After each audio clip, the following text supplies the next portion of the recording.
Halo Detikers, saya Eduardo Simorangkir, Anda sedang menyaksikan Jejak Pradana. Kali ini di episode selanjutnya kita akan bahas sesuatu yang saya suka banget ngebahas ini. Soal kelautan dan perikanan. Bagaimana masyarakat pesisir, nelayan itu harus bisa semakin diberdayakan, mempunyai ekonomi yang berdikari. Dan kali ini sesuai dengan tema kita sebelumnya, yaitu mewujudkan asta cita dari janji menjadi bukti nyata. Kita akan ngobrol bareng sama orang yang paling berkepentingan dan juga paling menjadi ujung tombak begitu ya, atau komando untuk bisa memastikan kemajuan dari ekonomi masyarakat pesisir, yaitu Bapak Menteri Kelautan dan Perikanan Pak Saktiwahyu Trenggono. Halo Pak Wahyu. Terima kasih banyak sudah menyempatkan waktu buat Detikom dalam Jejak Pradana kali ini. Ini adalah obrolan yang selalu menarik untuk diperbincangkan soal kelautan dan perikanan Indonesia, Pak Menteri. Karena Indonesia sebagai negara yang juga salah satu punya garis pantai terpanjang di dunia, rasa-rasanya mewujudkan sebagai atau mengembalikan kejayaan kita sebagai negara maritim yang juga kuat dengan sumber daya laut dan perikanannya itu nggak berhenti-berhenti untuk bisa kita terus upayakan, Pak.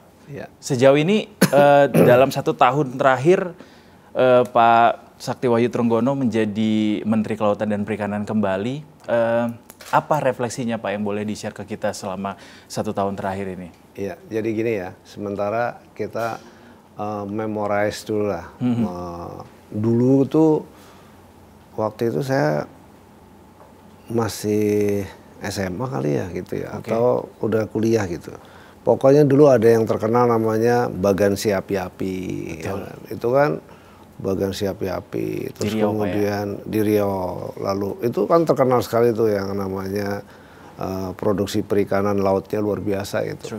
Terus kemudian di Benzina, Tual, ya, terus kemudian di Merauke sana, lalu kemudian kalau di Jawa Tengah tuh di Pekalongan tuh sempat produksi perikanan tangkapnya tuh nomor 2 setelah dari nomor 1 Bagan Si Api-Api, nomor 2 Pekalongan, kira-kira gitu ya. Itu masa-masa kejayaan gitu.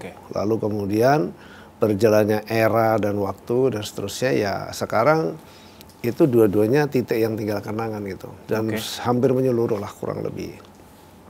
Nah sekarang kita dihadapkan pada situasi di mana sudah 80 tahun ini Indonesia merdeka. Lalu kemudian pada periode pertama saya bersama dengan tim kita ditugaskan di Kementerian Kelautan Perikanan. Tentu kita belajar juga ya ke luar, bagaimana di Jepang sebagai negara kelautan juga dia maju sekali di sektor perikanannya, dan lalu masyarakat nelayannya juga maju. Di Norway, di Kanada gitu ya, di Denmark, Swedia, terus kemudian di New Zealand, Australia, di Amerika even. Jadi saya melakukan benchmarking gitu.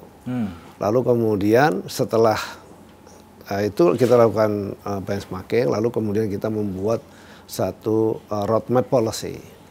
Dan roadmap policy-nya ada 5. Yang pertama itu sektor kelautan ini ternyata memberi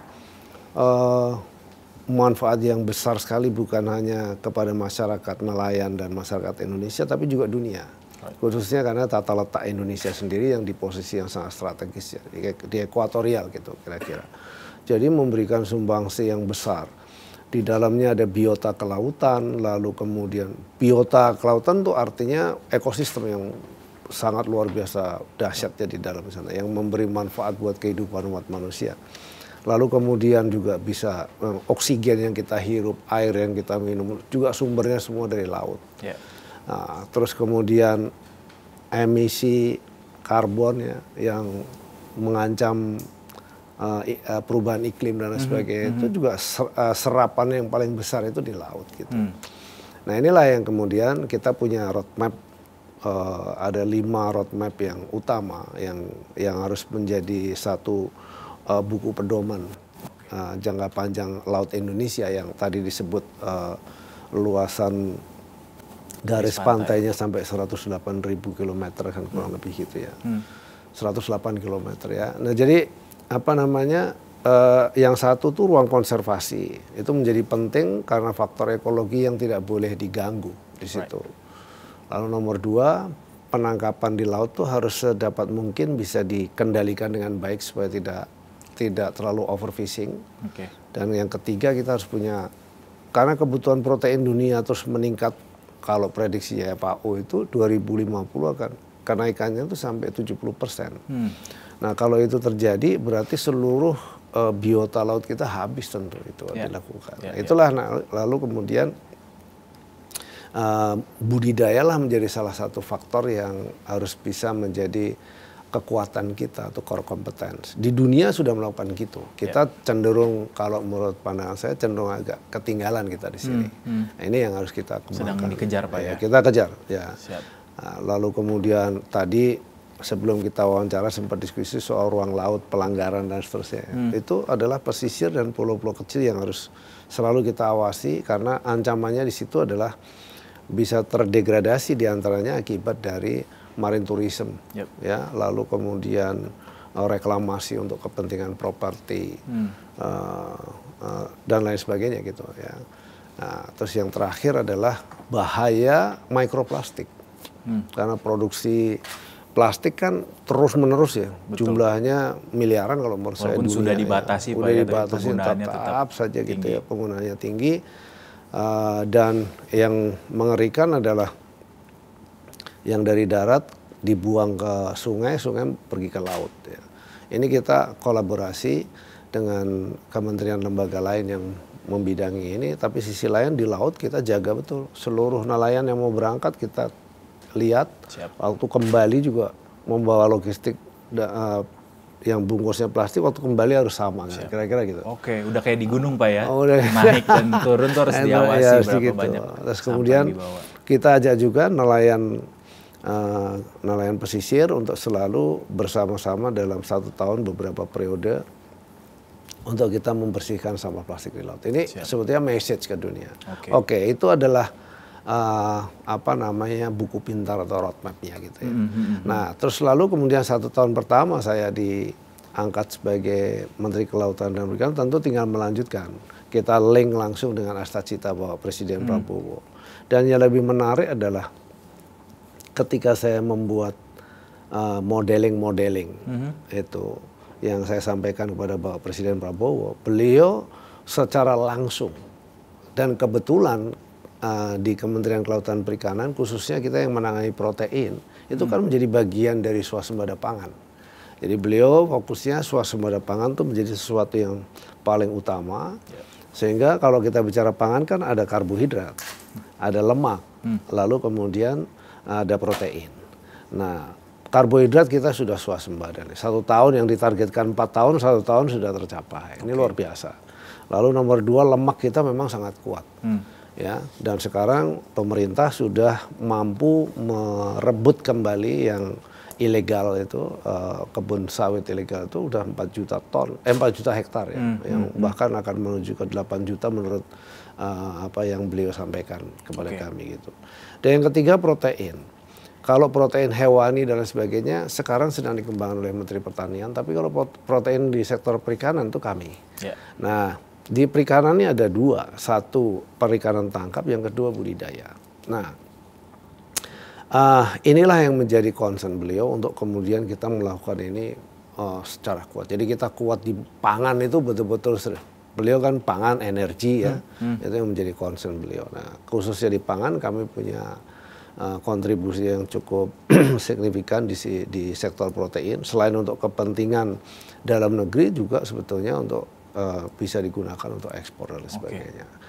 Nah, model yang kami bangun karena sudah 80 tahun Indonesia merdeka, masyarakat pesisir sebagai satu masyarakat produktif seharusnya itu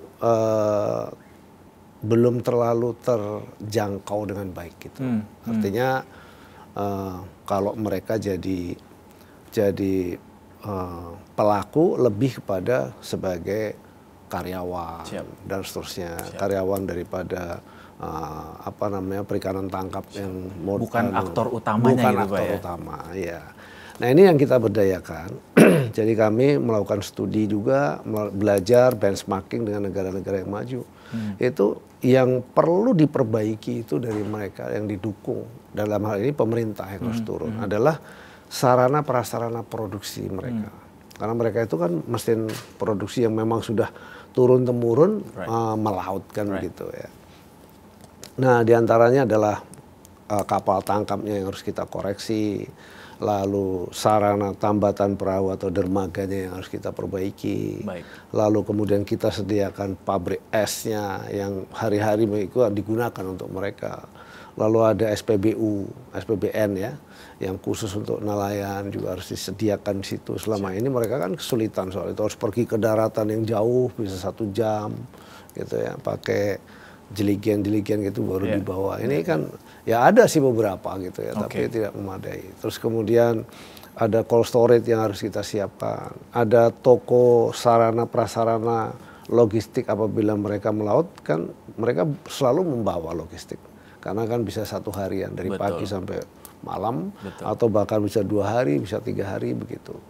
Lalu kemudian ada bengkel kapal. Ini menjadi penting juga karena selama ini hampir seluruh kampung atau desa nelayan itu nggak punya. Nggak ada dockingnya, Pak? Nggak ada sama sekali. Tuh, jadi bengkelnya nggak ada, docking kapalnya nggak ada. Jadi kalau bengkel kan kalau ada kerusakan mesin, dia bisa beli spare part dan dibenerin di situ. Itu hampir nggak ada. Terus kemudian docking, kalau kapalnya juga harus butuh overhaul atau perbaikan body dan lain sebagainya, platformnya itu nggak ada. Ini kita buat model. Ada satu model yang saya buat di Biak dan itu ternyata mampu meningkatkan produktivitas mereka itu 100%. Saya sendiri bingung ya. Kalau naikkan mungkin cuma 20-30% enggak, 100%. 100% itu kenaikan apa, Pak? Kenaikan dari pendapatan mereka. Jadi produktivitas. Jadi dalam tadi berapa lama tuh, Pak? 1 tahun kita. 1 tahun kita evaluasi ya. Siap. Jadi dari tadinya pendapatannya berapa mereka nih. Karena paling penting itu sebenarnya pendapatan. Karena kalau pendapatan berarti pertumbuhan kan gitu. Jadi kalau produktivitasnya dia naik, saya meyakini maka pertumbuhan di situ akan naik, akan tumbuh. Multipliernya akan berkembang. Nah itu terjadi. Nah sehingga model ini saya sampaikan kepada Pak Presiden, beliau langsung bilang, kamu bikin dulu 100 nih. Ini udah pertengahan 2025 sebenarnya waktu saya sampaikan itu, beliau langsung minta nih dalam 5 bulan, 6 bulan ini kamu bikin 100 gitu. Bahkan bukan 1 tahun ya. Dalam 6 bulan diminta duplikasi hingga 100. Tunggu dulu. Begitu beliau instruksikan, kita proses. Ya pada waktu yang lalu kita proses lewat Kementerian Keuangan dan sebagainya untuk mendapatkan penganggarannya begitu. Itu butuh waktu 2 bulan lebih dan nggak bisa lengkap 100. Dan banyak dinamikanya waktu itu, Pak ya. 65, cuma 65 turun.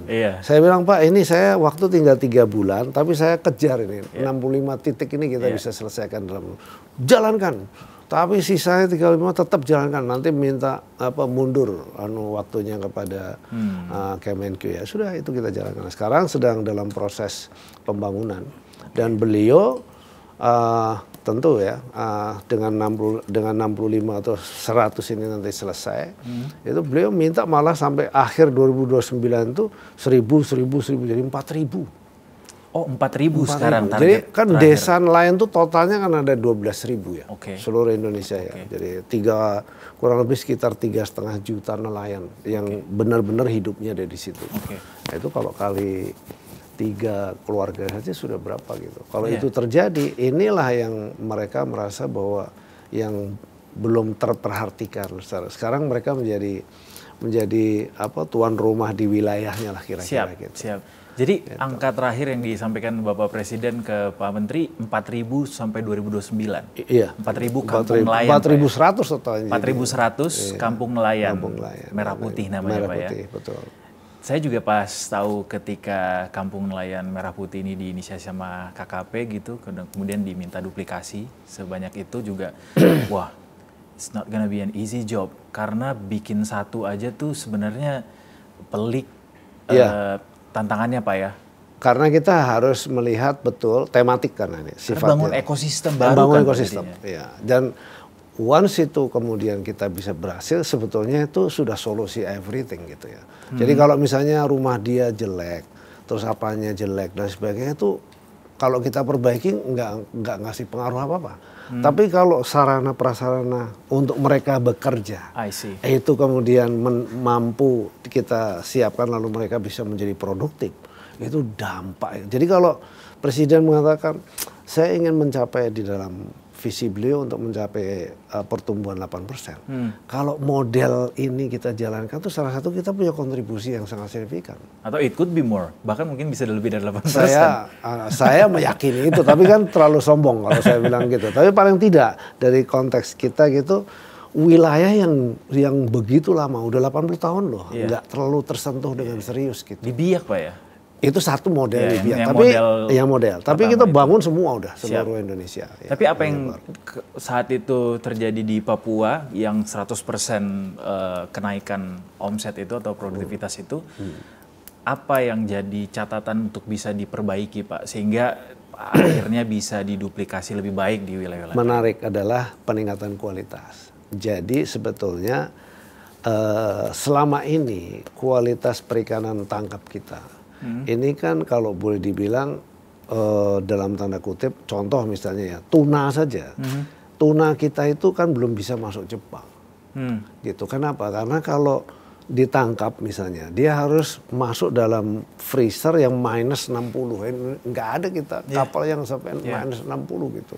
Contohnya begitu. Jadi selalu hampir 90% tuh ekspor tuna kita tuh ke Amerika, gitu ya. Ini salah satu contoh.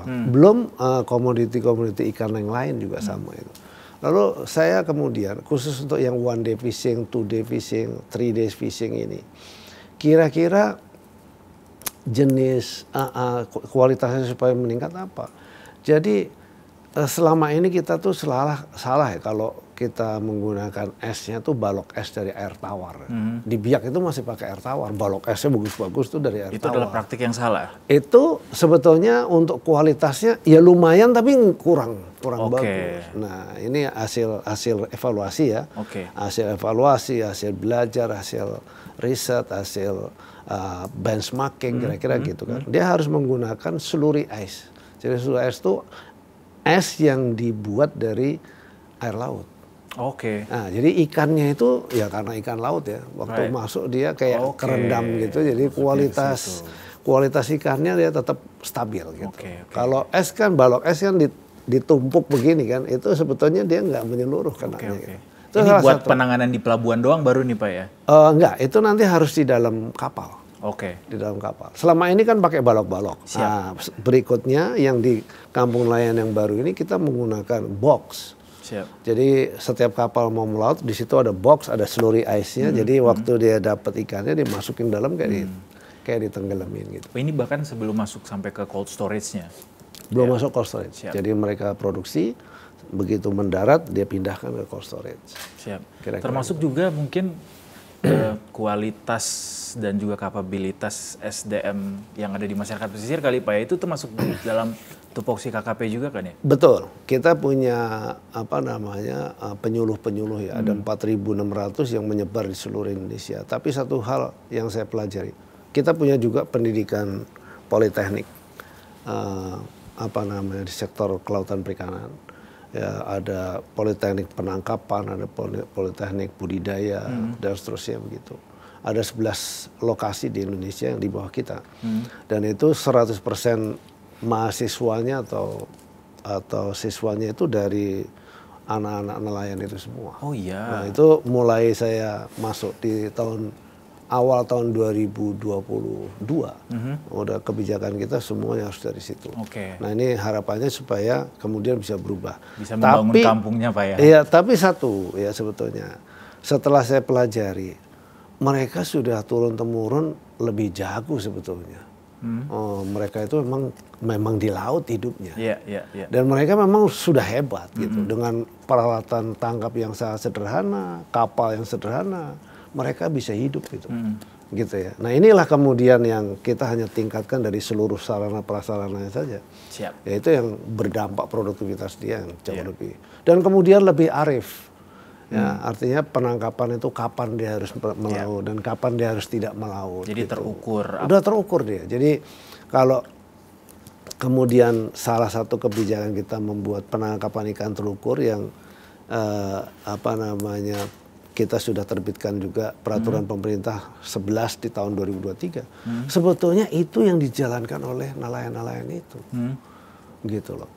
Tidak 24 jam mereka nangkep terus itu. Tidak, mereka tidak lakukan itu. Dia punya masa di mana dia harus berhenti.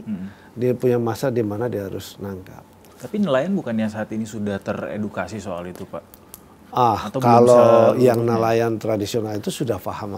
Itu yang kita tingkatkan. Jadi kalau ini nanti sebetulnya masif dari 12.000 desa ini kita perbaiki semua gitu. Rasanya kita akan sama kayak Cina loh. Kita kuat sekali. Saya punya feeling punya begitu. Visi seperti itu, Pak ya. Punya feeling ya. Karena visinya kan Bapak Presiden. Bapak Presiden begitu kita sama itu, beliau kan cepat sekali, sangat cerdas ya. Jadi beliau langsung segera lakukan. Dan kalau beliau maunya bangun 1.000 itu tidak setahun, 6 bulan harus selesai. Kita yang stres ya, padahal tidak mudah kan, tempatnya kan mencar-mencar dan seterusnya gitu. Ya, tapi kita akan berusaha semaksimal mungkin untuk itu. Dan bicara soal kampung nelayan, Pak Menteri, masyarakat pesisir ini juga kan selama ini juga kita tahu bahwa mereka punya kendala di aksesibilitas terhadap permodalan, keuangan, yang pada akhirnya membuat mereka tidak punya kekuatan lebih gitu untuk melawan para tengkulak-tengkulak, katakanlah seperti itu. Tadi satu kan kita berikan bantuan kapal. Lalu kemudian yang kedua, walaupun mereka juga sudah punya kapal ya, tapi kan kemudian yang rusak-rusak kita koreksi, kemudian kita berikan bantuan. Lalu ada pabrik es, ada bengkel, ada dan lain sebagainya. Semua kan mereka punya kemampuan untuk kemudian kalau rusak pergi ke bengkel dan seterusnya. Lalu kemudian mereka selama ini kesulitan memang. Kalau misalnya mau beli, sebetulnya yang dibutuhkan logistik seperti kayak bahan bakar. Betul. Lalu kemudian sarana buat mereka makan selama di laut dan seterusnya kan. Itu yang sebetulnya dia butuhkan. Nah, kampung nelayan atau desa nelayan ini Merah Putih yang kita bangun ini kan sebuah ekosistem sebetulnya. Ini dikelola oleh manajemen. Itu Koperasi Desa Merah Putih itu. Jadi Bapak Presiden kan membuat Koperasi Desa atau Kelurahan Merah Putih. Jadi linknya ke Koperasi Iya, Desa itu kan 80.000. Menjadi bagian di antaranya itu di 12.000 desa itu kan udah menjadi bagian dari 80.000 itu. Nah ini salah satu sarana prasarana yang memang mereka di pesisir gitu. Nanti kalau ngelihat ya sekali waktu detik nanti pergi ke yang sudah jadi atau pergi ke Biak, itu pengelolanya si koperasi ini. Karena transaksinya tuh terus gitu, setiap hari ada terus gitu, mereka hidup ini. Mereka jualan esnya itu, nyewain cold storage-nya itu, terus kemudian jualan logistiknya, lalu kemudian memperbaiki kapalnya kalau ada yang rusak dan seterusnya gitu. Itu sebuah kegiatan rutin yang memang ada di situ gitu. Termasuk tata niaganya juga terkelola dengan baik di sana. Tata niaga di situ. Kalau pasar nggak pernah khawatir karena selalu kalau dulu pasar, dulu sebelum kita bangun, esnya tuh dia beli dari kulkas-kulkas. Bayangin. Terus kemudian yang kedua, hasil tangkapannya tuh naik sepeda motor dijual ke pasar yang jauhnya bisa sampai 30 menit, 40 menit. Itu udah rusak itu posisinya gitu. Posisi kualitas ikannya sendiri. Nah ini enggak, dia dari semenjak dia tangkap dia sudah settle karena di tempat ada esnya, lalu kemudian mendarat juga dia langsung ada cold storage dan seterusnya. Pembeli datang. Sekarang tuh kayak di Biak contohnya yang sudah jadi itu ya. Itu sudah ngirim ke Jawa sini, ke Surabaya, ke Semarang gitu. Itu sudah kontainer-kontainer mereka.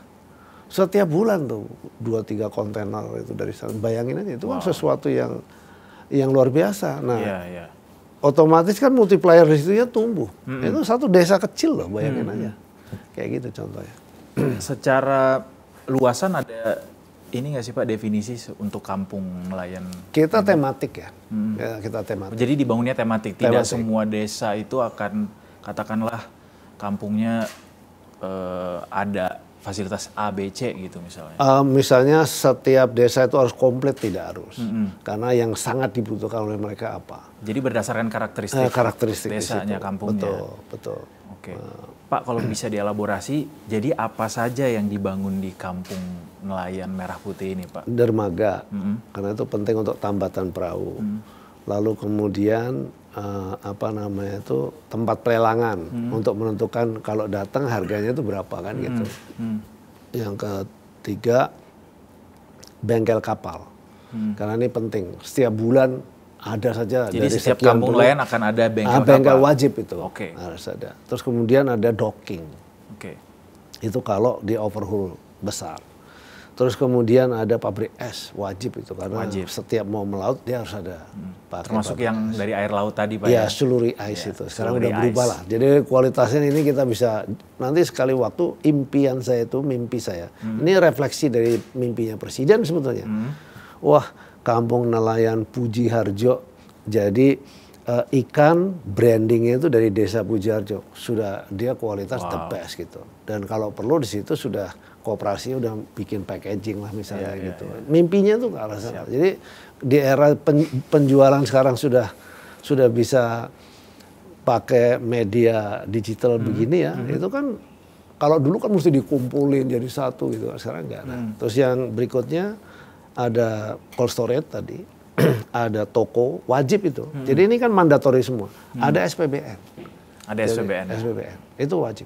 Jadi nelayan bakal nggak susah lagi untuk mengakses bahan bakar. Dan bagi pemerintah juga satu hal, seberapa besar sebetulnya sih yang subsidi BUMN itu ketahuan. Jadi kalau tadi 4.100 titik ya 4.100 SPBN.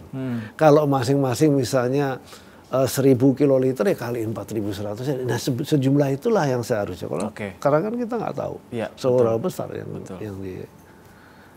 Gitu. Itu terdengar dan juga terbayangnya memang sangat indah Pak ya ketika memang ini bisa semuanya berjalan dengan baik gitu. Dan tentunya di lapangan tuh harus ada pengawasan untuk bisa menggaransi bahwa segala kegiatan yang ada di sana tuh berjalan dengan baik. Gimana pengawasannya? Pengawasannya kita kan di setiap titik itu dipasang CCTV. Jadi kita bisa monitor, kita ada room center. Jadi nanti seluruh kampung nelayan itu kita akan bisa monitor kegiatannya di situ. Nah, kita bisa monitor di situ aktif atau tidak dan seterusnya, ada masalah apa, dan seluruh yang ditangkap itu kita sudah pakai AI digital ya, sudah pakai artificial intelligence. Jadi kalau di foto ini jenis ikannya apa gitu, sehingga populasi perikanan nasional kita sebenarnya berapa kita bisa monitor. Bisa dimonitor dari situ, nanti ke sana arahnya.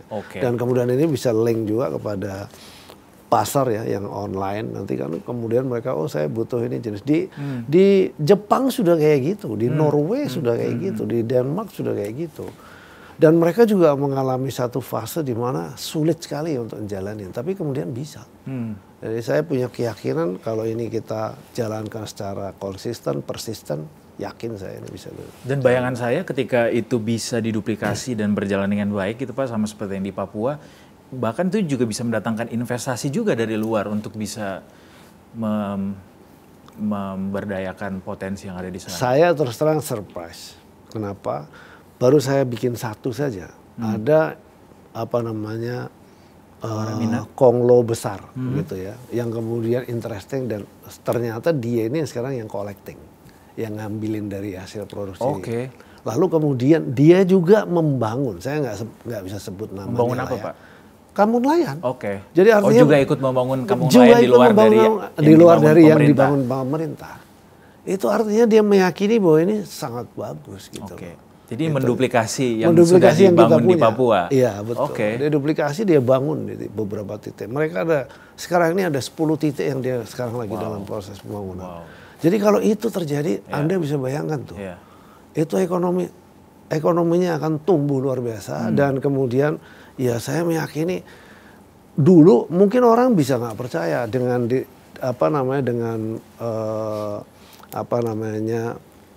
pas performan kita soal pertumbuhan ya, kan paling tinggi di 6% gitu-gitu ya. Terus Presiden Prabowo bilang, saya mau mencapai 8% dengan 0 kemiskinan gitu. Kalau cara beliau menjalankannya seperti ini kok saya yakin banget kayaknya lebih dulu dari 8%. Serius loh, tapi kan ya gini ya, kalau gini ntar saya sombong ya. Banyak pengamat nanti ngelihatnya. Gak apa-apa Pak, diaminin sama seluruh masyarakat Indonesia mestinya itu. Karena tadi, yang kita garap itu sektor rakyat kecil gitu, yang kita tumbuhkan gitu loh. Betul. Jadi dulu saya waktu masih jadi pegawai di swasta gitu ya, saya mempelajari daya beli masyarakat itu sebetulnya dari mana gitu. Nah itu salah satu. Dulu kita produksinya itu produksi sepeda motor. Saya nggak sebut namanya lah ya, sepeda motor. Jadi kalau dia pertumbuhan, kalau sepeda motornya meningkat dari tajam, itu daya beli dari mana? Itu kita hitung. Itu dari sektor pertanian dan nelayan itu. Dan perikanan. Jadi kalau mereka produktivitasnya naik, wah langsung dia beli motor. Beli motor. Itu yang terjadi. Jadi artinya saya yakinin Presiden ini luar biasa. Begitu sektor ini yang digarap, masyarakatnya itu dalam posisi yang fundamentalnya stabil, ekonominya, produktivitasnya naik, itu ekonominya jadi kuat. Oke. Dan bicara tadi soal masyarakat desa, masyarakat kecil begitu. Ini kan saat ini juga sudah ada eksis gitu Pak. Kadang-kadang mereka tuh terkendala sama persaingan dengan yang gede-gede gitu. Katakanlah ada tengkulak, ada orang-orang yang punya modal besar di sana yang pada akhirnya membuat mereka tersisihkan gitu atau aksesnya kurang baik gitu. Itu apa yang dilakukan pemerintah untuk bisa menjaga aksesibilitas itu bisa jadi lebih baik Pak? Saya percaya karena intensitas kebijakan pemerintah melalui Bapak Presiden ini itu benar-benar memberdayakan yang kecil, yang di bawah rakyat. Dalam hal ini contoh itu koperasi desa Merah Putih.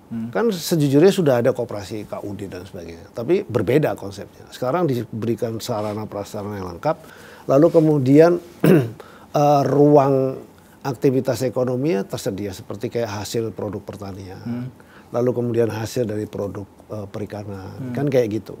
Terus kemudian sarana prasarana produksinya dibangun. Contoh misalnya desa nelayan kan dibangun ekosistem untuk sarana produksi mereka di laut.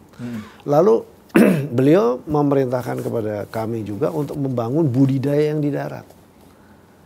Saya kepikir waktu itu 500 kabupaten kota tolong kamu bangun budidaya di darat. Kan banyak sekali budidaya yang di darat ya. Lalu kemudian kami berpikir tematik. Ya di luar negeri juga sama. Jadi kalau gitu ada yang misalnya satu provinsi lebih kuat di ikan tertentu misalnya lele, maka di situ diperkuat. Yang ikan nila di situ diperkuat. Rio misalnya dengan patinnya. Rio misalnya dengan patin dan ikan salenya misalnya begitu ya. Terus akhirnya saya perhatikan, iya di sini ada lagi namanya MBG, makan bergizi gratis. Bayangin itu kebutuhan proteinnya berapa besar. Satu minggu aja dia harus spending 6 triliun kurang lebih. Nah itu kan artinya ekonominya itu digerakkan itu melalui engine-nya tuh banyak gitu. MBG sebagai sarana untuk mengenerate itu ya, mengenerate pertumbuhan, lalu kemudian produksinya juga lokal, nggak didatengin dari impor loh. Artinya masyarakat desa itu hidup betul gitu loh. Lalu kemudian lembaga bisnisnya dia jalanin di situ. Jadi rasanya sih nggak mungkin ya, istilahnya yang pemain besar dia mau, nggak mungkin, nggak kuat ya, nggak kuat ngelawan yang skalanya besar yang justru didorong dari Tapi secara aksesibilitas ke pasar gitu Pak, apa juga disiapkan sama KKP untuk bisa diserap gitu Pak? Contoh misalnya kayak tadi yang budidaya di darat itu di setiap kabupaten kan tematik, ya. Itu pasarnya jelas ke MBG, ya kan. Selain juga pasar masyarakat yang biasa lain juga gitu. Kalau yang tangkapan dari laut sama juga. Ada juga wilayah-wilayah kayak Indonesia Timur kan sukanya bukan ikan darat tapi ikan laut kan gitu. Itu juga sama. Selain MBG kan untuk kepentingan ekspor. Contoh yang biak kebanyakan yang ditangkap ikan tuna sama cakalang, ekspor mereka. Ekspor. Itu Oh, yang si kampung itu juga udah ada produk ekspornya, Pak? Iya, jadi diambil oleh pemain yang besar tadi, di packing di sana, dikirim ke Surabaya, ke Semarang, dari situ terus kemudian diekspor. Oke. Pak Menteri, indikatornya untuk KPI nanti membuktikan bahwa program ini berhasil gitu di lapangan, apa aja Pak yang jadi indikator? Nomor satu, kami teliti terus produktivitas. Oke. Jadi produktivitas di setiap kampung nelayan kita ukur. Lalu kemudian yang kedua, kontribusi pertumbuhannya berapa. Kalau produktivitasnya naik, sudah pasti pertumbuhannya akan naik. Jadi di situ akan kita hitung. Dan itu hari-hari kita monitor. Lalu kemudian yang kedua, multiplier, implikasi dari ekosistem yang kita bangun ini seberapa besar putarannya di situ. Nah ini juga akhirnya kan akan meningkatkan masyarakat jadi bekerja secara mandiri, selain juga ada NTT di situ yang kemudian membutuhkan tenaga kerja di situ. Siap. Ya, itu juga sekaligus menggaransi di dalamnya bahwa nelayan tidak akan sulit lagi mendapatkan kebutuhan BBM untuk melaut. Right. Betul. Termasuk akses pendanaan juga karena udah ada koperasi Desa Merah Putih tadi. Iya, betul. Oke. Pak, ini berarti untuk tahun ini berapa jumlah persisnya Pak yang mau dibangun? 100. 100 Pak ya. Gimana progresnya sejauh ini Pak? Ini udah mau akhir tahun. Karena kita mulainya baru bulan Oktober, awal Oktober ya. Baru bulan awal Oktober baru kita bisa. Bahkan ya? Ya belum. Sekarang kurang lebih sekitar 20-30%. Tapi kita yakin karena dia dibangun oleh banyak kontraktor. Ya, dengan standar yang kita awasi, karena di setiap titik kita ada CCTV. Sehingga akhir Desember mestinya 65 ini selesai. Akhir Desember 65 terbentuk Kampung Nelayan Merah Putih baru. Lalu 35-nya lagi harapan saya akhir Maret itu selesai. Akhir Maret tahun depan? Iya, tahun depan. Ini di mana aja Pak yang 65 ini Pak? Sebaran? Menyebar. Ada hampir seluruh Indonesia. Di Aceh juga ada, di Papua juga ada. Terus kemudian tapi apakah di Maluku, di Jawa. ada arahan gitu Pak? Atau ada fokus khusus bahwa kampung nelayannya prioritaskan di daerah 3T dulu misalnya, atau di mana, atau berdasarkan apa pemilihan itu? Karena pasti semua akan dibangun. Maka yang kita sebarkan terhadap yang 100 tadi itu adalah yang betul-betul sudah kita survei. Memang wilayah itu layak untuk kemudian dibangun kampung nelayan gitu. Oke. Sekarang tahun periode 2026 kan 1000 yang harus kita bangun. Ini sekarang tim lagi bekerja. Siap. Untuk kemudian yang mengajukan dari daerah, kita juga lakukan rapat dengan kepala dinas. Kepala dinas hidup nih sekarang. Kepala dinas mulai benar-benar karena masyarakatnya harus dibangun, mereka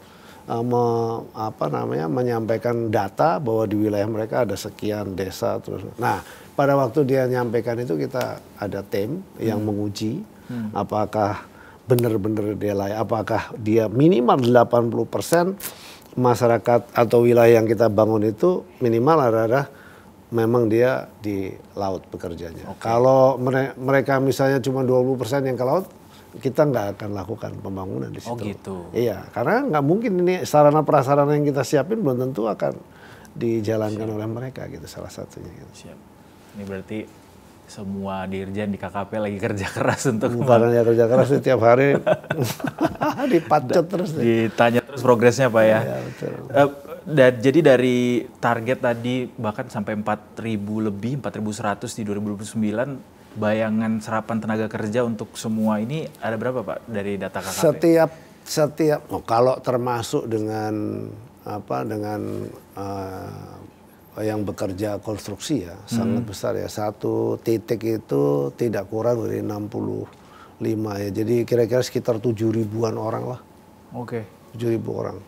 Jadi terhadap 100 ya, terhadap 100 ini itu kira-kira 7.000-an. Iya, kalau 4.000 baru untuk 100 tuh. Iya, untuk 100. Iya. Nah, jadi bangunnya saja udah nimbulin pertumbuhan, ya kan? Bayangin kalau itu udah jadi gitu.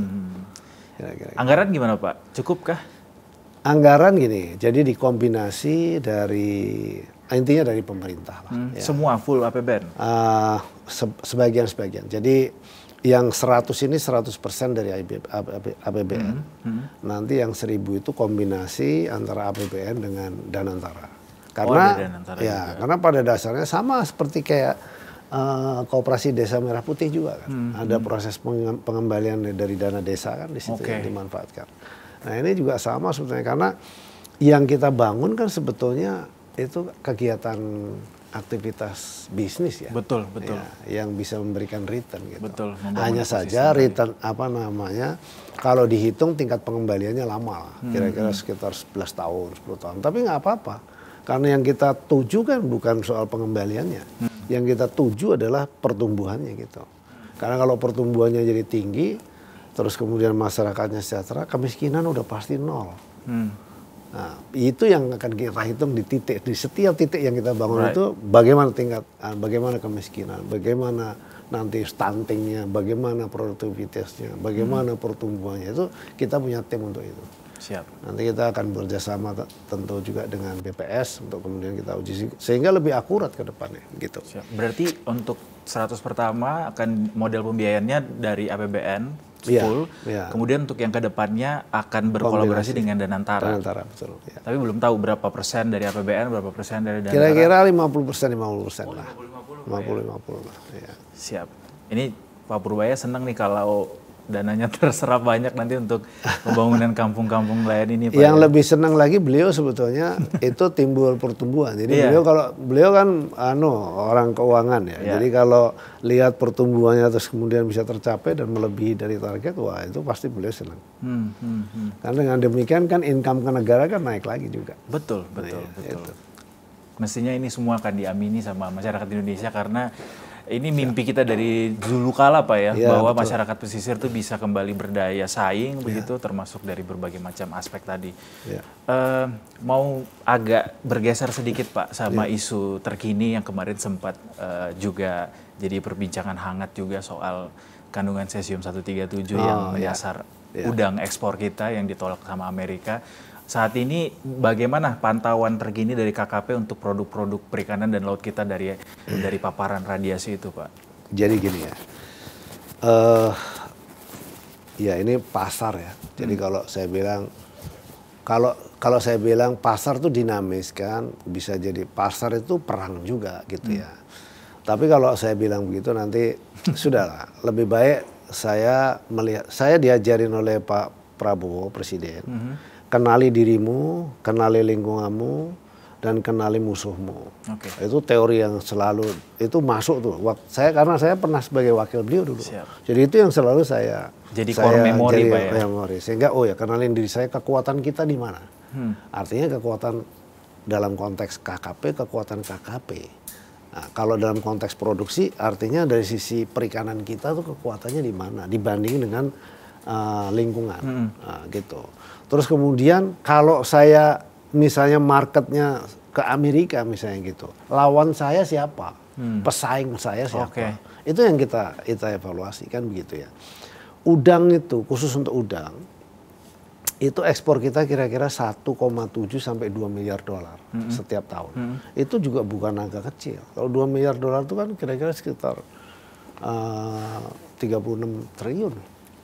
Kan besar banget itu, ya kan. Dan kemudian di belakangnya itu kan jutaan orang yang bekerja sebagai pembudidaya dan sebagainya. Dan itu kalau terjadi sesuatu di situ kan dampak ke belakangnya dahsyat sekali. Nah, terhadap cesium 137 kan saya bukan ilmuwan di situ, saya nggak paham. Tapi kan saya belajar juga, saya tahu. Itu katanya dari pengayaan. Cesium 137 itu dari pengayaan akibat untuk misalnya pembangkit listrik, untuk misalnya senjata, misalnya gitu. Indonesia tidak punya pengayaan. Indonesia kan nggak ada pengayaan. Kalau toh kita punya misalnya di Serpong lebih ke arah untuk penelitian kan di situ. Tapi untuk yang benar-benar PLTN kita nggak punya PLTN. Apalagi untuk senjata kan. Gitu. Belum punya Pak ya? Iya belum punya lah. Artinya kita nggak punya lah, saya sebut aja begitu. Terus pertanyaannya, kok kenapa dia bisa mencemari produk perikanan dan bukan hanya ikan loh, termasuk ada rempah-rempah tuh cengkeh. Ya, cengkeh juga. Ada juga sepatu gitu, yang kena gitu loh. Jadi saya pikir nih, ini gila nih. Nah jadi waktu itu sebetulnya kan 5 bulan yang lalu lah kita sudah dapat informasi. Ramainya kan baru belakangan ya. Lalu saya minta kepada kepala badan mutu kita di sini untuk kemudian berkoordinasi dengan Bapeten. Bapeten itu kan lembaga yang kompeten, yang memang menguasai betul soal nuklir, radioaktif. Nah, itulah kemudian ngecek kepada pabrik PT BMS itu yang terdeteksi. Yeah. Pertama dicek itu dari sumber bahan baku. Jadi sumber bahan bakunya dari mana? Dari Lampung, kemudian dari Pandeglang, dicek semua, nggak ada, clear, nol, nggak ada paparan. Lalu kemudian di pabrik, di processingnya seperti apa? Itu ditemukannya tuh di cerobong-cerobong asap gitu. Nah, ketika itu terjadi, oh berarti di pabrik ini terkontaminasi nih. Yeah. Berarti dari luar dong kalau dari gitu. Dari mana nih? Dari luar, dari mana? Dia cek keluar lingkungan pabrik. Itu ada slab-slab besi, itu tinggi sekali. Bahkan ada yang bilang, bahkan laporan pada waktu itu di satu titik tertentu ditemukan besaran paparannya itu lebih besar dari Fukushima gitu. Wow. Saya bilang, saya kan ngeri-ngeri aja ngelihat seperti itu. Kok bisa ada di situ, Pak? Ya, ini yang jadi pertanyaan saya juga. Begitu dicek, oh itu dari peleburan baja. Dan di situ memang ada pabrik peleburan baja. Yeah. Ada beberapa lah di situ. Yeah. Saya kemudian diskusi sebelum kita mengajak LH, ngajak yang lain dan seterusnya. Berikutnya kita ngajak mereka semua, terus kemudian cek dan dicek semua ternyata ya jelas sekali bahwa paparan itu dari peleburan baja itu. Ya kan waktu itu dikumpulin semua sama Pak Menko Pangan. Ada Menteri Kesehatan di situ, ya, terus kemudian ada Kepala BRIN juga di situ, ada semuanya hadir, LH juga, Bapeten. Nah, terus kita dengan Bapeten concern sekali, terutama terhadap yang barang yang dikembalikan. Barang dikembalikan itu kalau kandungan cesiumnya kan sudah ditemukan, khususnya 4 kontainer itu harus dimusnahkan dalam satu storage khusus gitu. Jadi nggak boleh dia menyebar. Apalagi nanti misalnya masuk air dan sebagainya ya. Ya memang sempat waktu itu ada selentingan ya, bahwa tidak bahaya dan sebagainya. Ya ini yang menyebabkan FDA jadi serius banget gitu. Kemudian kita dikasih kartu kuning lah. Warning ya. Terus bahkan diadres bahwa dari Lampung sama Pulau Jawa kita harus nggak boleh pada waktu itu. Terus kemudian kita negosiasi dan seterusnya, kita meyakinkan silahkan ditunjuk lembaga menurut FDA yang dia percaya untuk kita bisa mengeluarkan sertifikasi, dan kita menjamin untuk seluruh produk tidak hanya dari Lampung dan Pulau Jawa, tapi bahkan kalau perlu semuanya gitu. Untuk kemudian kita betul-betul yakinkan dia terbebas dari radioaktif apapun, tidak hanya cesium. Nah, itulah kemudian FDA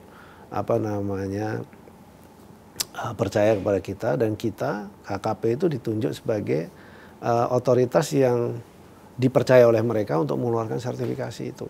Jadi kalau kita keluarkan sertifikasi, ya sudah mereka terima di sana. Bisa diekspor. Bisa diekspor. Nah, bahkan kita minta pendapat juga dari sana. Kan kita ngelihatnya lebih kepada market ya. Dia kan pasar utama. Jadi kita lihat, kamu tuh sebetulnya untuk ngetes alatnya apa nih yang menurut kamu bisa similar sama kita. Right. Nah itu dia kasih dan macam. Lalu saya kumpulkan AP5HI ya, AP5I jadi industri-industri pabrikan udang yang ekspor ke sana itu. Yeah. Saya bilang, ini alatnya, kalian pakai ini semua. Pastikan di tempat kalian processing tidak terjadi jadi standarnya sama. Jadi standarnya sama. Lalu kemudian pastikan lingkungan juga. Lalu kemudian nanti kami akan mensertifikasi ketika kalian udah ngetek. Tapi ingat ya, ini harus benar. Karena sekali lolos kita nggak dipercaya gitu. Nah ini kenapa gitu? Supaya benar-benar ini bisa menjadi standar semua begitu. Itu termasuk kontainer yang dipakai, sebelum dipakai kita mesti tes dulu dan seterusnya, kan kita atau kontainer kan dari seluruh dunia gitu kan. Itu kira-kira itulah yang akhirnya US FDA percaya sama kita, dan kita sekarang dalam proses implementasi. Ya insya Allah alhamdulillah nanti ke depannya kita tidak akan masalah lagi, mudah-mudahan gitu ya. Itu sudah dimitigasi lewat tadi penerapan standar yang sama tadi Pak ya. Dan kita pastikan yang di re-ekspor, artinya ditarik balik itu kita pastikan untuk itu kita musnahkan. Dimusnahkan. Sesuai dengan standar koridornya untuk pemusnahan radioaktif.